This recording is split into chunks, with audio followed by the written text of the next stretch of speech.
Hi friends, ఎలా ఉన్నారు? అందరూ బాగున్నారా? సో ఈరోజు అయితే ఒక చిన్ని వీడియో అనమాట. ఎక్కువ లెంత్ తీసుకొని ఒక 2-3 మినిట్స్ తీసుకుంటాను. సెకండ్స్, ఓకే సారీ, మినిట్స్ అనమాట. ఏంటి అని అంటే, తెర ముందు హ్యాపీగా నేను చేసినవన్నీ నవ్వుకుంటున్నారు కొంతమంది. కొంతమంది ఓకే, ఎలా ఓకే పర్లేదు అన్నట్టు చూస్తున్నారు. సో తెర వెనకాల సినిమా కష్టాల్లాగా నా కష్టాలు కూడా ఉన్నాయి. సో అవి ఏంటివి అనేది ఇప్పుడు మీతో షేర్ చేసుకోబోతున్నాను. చిన్ని చిన్ని కష్టాలే, బట్ మీతో షేర్ చేసుకోవాలని నాకు అనిపించింది అనమాట. So welcome. సో ఇది ఫ్రెండ్స్, ఓకే. ఇప్పుడు ఇక్కడ ఒకటి మంచం ఉంది, ఇలా ఒకటి ఉంది కదా. ఇవి రెండు మొన్నటి వరకు ఇలా ఉన్నాయన్నమాట. అంటే దీని పక్కన ఉన్నాయి. మీకు అర్థమైంది అనుకుంటా. ఆ బెడ్ పక్కన అంటే హెడ్ ఆ గోడకు ఆనుకునే అనమాట. ఇప్పుడు అక్కడ ఉంది కదా తల, ఆ తల ఈ గోడకు ఆనుకున్నట్లు రెండు పక్క పక్కన ఇది అది. ఎందుకంటే పిల్లలిద్దరు హాస్టల్లో ఉన్నారు కదా. సో అప్పుడు పిల్లలిద్దరు ఇంట్లో ఉన్నప్పుడు సేమ్ ఇలాగే ఉండేది. ఇక్కడ పాప పడుకునేది, అక్కడ బాబు పడుకునేవాడు. సో ఇద్దరిది విడివిడిగా ఇలాగే ఉండేవి. ఇక వాళ్ళిద్దరిని హాస్టల్లో వేసినాక ఇంకా అవసరం రావట్లేదు కదా పెద్దగా. సో మేము యూజ్ చేసుకోవచ్చు ఇద్దరం. వాళ్ళు వచ్చినప్పుడు ఎప్పుడో ఒక 4-5 రోజులే కదా అని చెప్పేసి రెండు ఇలా ఉంటే కొంచెం ఇబ్బందిగా అనిపిస్తుంది అని చెప్పేసి రెండు కలిపేసి పెట్టుకున్నానండి. పెట్టుకున్నాక ఇప్పుడు ఎందుకు మళ్ళీ సపరేట్గా చేసానంటే, మొన్న పాప వచ్చినప్పుడు పాప మా అమ్మాయికి జ్వరం తగులుతున్నా కానీ హెల్ప్ చేసింది నా పాప అయితే. ఇద్దరం కలిసి మళ్ళీ దాని తట్టు దీని ఇటు బెడ్షీట్లు లేవు, ఎందుకంటే పిల్లలు ఇద్దరు హాస్టల్కి తీసుకెళ్ళిపోయారు అనమాట. సింగిల్ ఉన్నవి. ఇప్పుడు మళ్ళీ ఈ డబుల్ కార్డ్ బెడ్షీట్లే వీటి మీదకి సెట్ చేసి పెట్టేశాను. ఎందుకంటే ఇప్పుడు మళ్ళీ ఇవి ఇవి కొనాలి. ఇప్పుడు కొనాలంటే మళ్ళీ వాడేవాళ్ళు తక్కువ. ఎందుకండి వేస్ట్. ఇప్పుడు అసలే మా ఓనర్ ఇల్లు ఖాళీ చేయమంటున్నాడు. ఆ టెన్షన్ అదొక రోజు చెప్తాలేండి వీడియో. అది ఇప్పటికి రోజుకి కొట్లాట అవుతుంది, ఖాళీ చేయండి. ఎప్పుడు వెళ్ళిపోమంటాడో అర్థం కావట్లేదు. అందుకని నేను పెద్దగా ఏ వస్తువులు కొనట్లేదు. ఈ బెడ్షీట్లు, ఈ బెడ్లన్నీ పాత అయిపోయినాయి. ఎప్పుడో మా పెళ్ళైనప్పుడు, మా పిల్లలు పుట్టక ముందు కొన్నాం అనమాట. సో కాబట్టి ఆ బెడ్లన్నీ అణిగిపోయి ఉన్నాయి, పడేయాలి. అందుకని నేను వాటి గురించి ఏం కొనకుండా అట్ట పెట్టేసి ఉన్న ఒక బెడ్షీట్నే, ఆ ఒక్క బెడ్షీట్నే రెండింటి మీద వేసి అక్కడ పెట్టాను అనమాట. అయితే ఇప్పుడు ఎందుకు నేను దీన్ని సపరేట్ చేయాల్సి వచ్చింది అని అంటే, ఇలా రండి చూపిస్తా. ఇదిగో ఇలా ఉంటుందండి. మీకు నేను దాని ముందుకు వచ్చి అదే మీకు యాక్టింగ్ చేసి లేదా మీతో మాట్లాడాలన్నా ఈ స్టాండ్ ముందు నిలబడితే కానీ ఫేస్ క్లియర్ ఉండట్లేదు. లేకపోతే మీకు లైట్ ఫోకస్ పడిపోయి ఇగో లైట్ కూడా, పైన లైట్ కూడా అక్కడ ఉంది. సో ఈ రెండింటి ముందుకు వచ్చి తీసినయే మీకు ఇప్పుడు క్లారిటీ ఉన్నాయి. అంతకుముందు తీసినవి ఏవి కూడా మీకు లైట్ ఫోకస్ పడి క్లారిటీ లేవన్నమాట. అందుకని చెప్పేసి ఇప్పుడు దీని ముందుకు నేను రావాలి.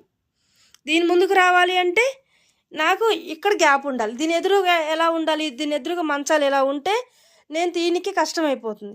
అందుకని అటొక మంచం ఇటొక మంచం నెట్టేస్తే ఇప్పుడు నాకు ఇంత గ్యాప్ దొరికిందనమాట. ఇంకో ఇంత గ్యాప్ దొరికింది. సో ఇంక ఇక్కడి నుంచి ఇంక ఈ గ్యాప్లో నేను నిన్న పాప కానీ నేను కానీ వీడియోస్ చేయటం, షార్ట్స్ చేయటానికి ఇలా సెట్ చేసుకున్నాం అనమాట. సో కాబట్టి తెర వెనకాల ఉండే కష్టాలు అనమాట ఇవన్నీ కూడా. ఇప్పుడు కొంచెం ఇబ్బంది, కానీ నేను నటించాలి కాబట్టి వచ్చి కెమెరా ముందుకు నిలబడాలంటే ఇది పర్ఫెక్ట్ ప్లేస్ అయిపోతుంది. ఎందుకనంటే లైటు కరెక్ట్గా ఫేస్కి ఎదురుగా ఉండాలి లైటు. సో ఫేస్కి ఎదురుగా లైట్ ఉంది, ఇది స్టాండు. సో దీన్ని ఎక్కడికంటే అక్కడికి తీసుకొచ్చి పెట్టేసుకొని మాట్లాడవచ్చు కదా అని మీరు అనొచ్చు, కానీ అలా లేదండి. ఎందుకంటే ఇది వైర్ ఉండాలి, దీనికి అటాచ్డ్గా వైర్ ఉంటేనే. ఇదిగో దీనికి వైర్ ఇట్లా ఉండి, ఇది ఆఫ్ చేస్తా చూడండి. అదిగో అయిపోయింది. అంటే వైర్ అప్పటికప్పుడు ఉంటేనే అది ఆన్ అవుతుంది. సో కొద్ది రోజులు దీని ముందు కూర్చొని చేశాను. దీని ముందు కూర్చోంటే దీనికి ఎదురు ఏమవుతుంది, మాకు డోర్ ఉందన్నమాట. సో డోర్ వేసుకుంటేనేమో లైట్ ఫేస్ పక్కకు అవుతుంది కాబట్టి కనిపించట్లేదు. సో డోర్ తీస్తేనేమో ఆ వెలుతురు వచ్చేసి మీకు క్లారిటీ రావట్లేదు అనమాట. ఇక ఏం చేద్దామా అని చెప్తే ఇంక వేరే ఆప్షన్ లేదు. ఇంకా అందుకని చెప్పేసి ఇది తీయాల్సి వచ్చిందండి. సో అది బాధలు చిన్నగా చేశాను, అర్థమైంది కదా. ఎందుకు అంటే చెయ్యొచ్చు, ఎక్కడ పడితే అక్కడ క్లారిటీ ఉండట్లేదు మీకు. సో క్లియర్ లేకుండా చేయడం, అప్పటికి చాలా మిస్టేకులు చేసి చెప్పాను. మొన్న మీకు ప్రామిస్ చేశాను కదా, ఇక నుంచి నేను మిస్టేక్లు లేకుండా చేయటానికి ట్రై చేస్తాను. అందుకే అప్పుడు డెసిషన్ తీసుకొని ఇక పగడ్బందీగా ఇలా చేద్దామని ఫిక్స్ అయిపోయాననమాట. సో, ఇదండి. ఇంకా అసలు ఎంత నేను ఏదో యూట్యూబ్‌లో చూసేసి ఇలా మనం డైలీ తినేది, వండేది, ఇంట్లో బట్టలు ఉతికేది, దాంట్లో 9 వీడియోస్ తీసేసి అందులో పోస్ట్ చేసేస్తే డబ్బులొచ్చేస్తున్నాయి అని చెప్పేసి ఏదో అనుకోని ఆహ్, మొదలెట్టాను కానీ, అమ్మో! అంతగా లేదండి. దాని వెనకాల చాలా బాధలున్నాయి. ఇప్పుడు మీరు చూసారు కదా! ఇదొక బాధైతే, ఇప్పుడు ఎళ్ళిన ప్రతి చోటుకెళ్ళి ఇప్పుడు మనం వీడియోస్ తీస్తాం కదా! దాన్ని 3, 4 చోట్లకి ఎడిట్ చేసుకోవాలి.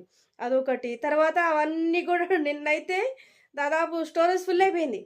అవన్నీ ఒక రోజంతా కూర్చొని ఎప్పుడు మళ్ళీ డిలీట్ కొట్టుకుండాలి. ఎందుకంటే ఫోను స్టోరేజ్ ఎక్కువైపోయి మనకి మళ్ళీ ఆప్షన్ చూపించట్లేదు. ఫోను తర్వాత అన్ని కష్టపడి వాయిస్ ఓవర్ ఇచ్చాక, తీరా ఇంక వాయిస్ ఓవర్ ఇచ్చింది అప్‌లోడ్ చేద్దాం అనుకునే టైంకి ఎవరో ఒకరు ఆ ఫోన్‌కి ఫోన్ చేస్తారు. అది మొత్తం బ్యాక్‌కెళ్ళిపోతుంది. లేదా ఖచ్చితంగా వాయిస్ ఓవర్ ఇచ్చే టైంకి ఎవరో ఒకరు బెల్ కొట్టటము, కుక్క అరవటము సంథింగ్ నానా కష్టాలు కాదండి బాబు. ఇక తర్వాత పోతే ఎలాగైనా సరే ఉన్నదున్నట్టు వచ్చేద్దామంటే, ఏమో ఎవరొచ్చి నైటీల మీద వీడియోలు చేత్తందేంది, లేకపోతే మొహం గూడా కడగకుండా పెడుతుందేంది, పాచి మొఖానొచ్చింది ఇట్లా అంటారని జెప్పేసి, సో, ఫేస్ వాష్ చేసుకొని స్నానం జేసి మీ ముందుకు రావటం. సో, కానీ ఇక నాకనిపిచ్చింది ఒక అక్క చెప్పినట్టు యూట్యూబ్‌లో డబ్బులు రావటం అనేది అంత ఈజీ అయితే కాదు. కానీ ఇవి నాకిష్టమైన వర్క్ కాబట్టి నాకు ఇష్టంగానే ఉంది. ఇందులో నేనేం ఇబ్బంది పడట్లేదు.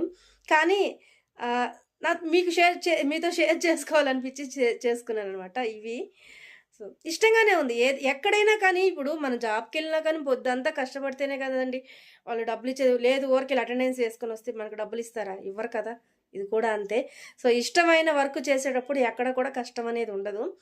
కాకపోతే నేనెందుకు చూపిచ్చాను అనంటే, సో, తెర వెనకాల నా ఇబ్బంది గూడా చూసి ఇంకొక 4 ఓట్లు పడతారేమో అని జెప్పేసి, ఈ 4 లైక్‌లొస్తాయేమో అని జెప్పేసి పెట్టాను. ఏదో ఫన్నీగా మాట్లాడుతున్నానండి. ఊరికే జోక్‌గా ఏమనుకోకండి. ఓకేనా? Bye friends. ఇది నేను నిన్నంతా పాపం మా పాప జ్వరం తగిలి గూడా కొంచెం హెల్ప్ చేసింది. ఇవండి తెర వెనకాలుండే చిన్ని చిన్ని కష్టాలు, ఇష్టమైన కష్టాలండి. సో, నాకు బాగా నచ్చాయి. సో, మేము పడే ఇబ్బందులకైనా ఆహ్, ఇంత కష్టపడి తీస్తున్నందుకైనా దయచేసి అందరూ మంచిగా కామెంట్లు పెట్టండి. లైక్‌లు కొట్టండి ఫ్రెండ్స్. Bye bye.